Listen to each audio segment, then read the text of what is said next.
The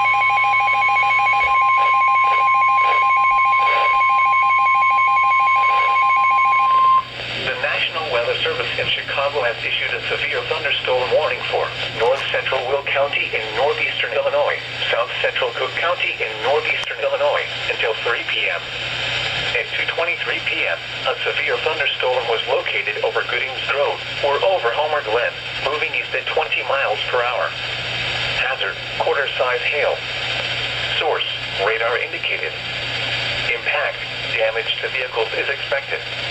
Locations impacted include Joliet, Orland Park, Tinley Park, Romeoville, Rockport, New Lenox, Palmer Glen, Madison, Mokina, Frankfort, Lemont, Worth, Ingalls Park, Oak Forest, Goodings Grove, Palos Heights, Orland Hills, Palos Park, Frankfort Square, and Fairmont. Including the following interstates: Interstate 80 between mile markers 139 and 150.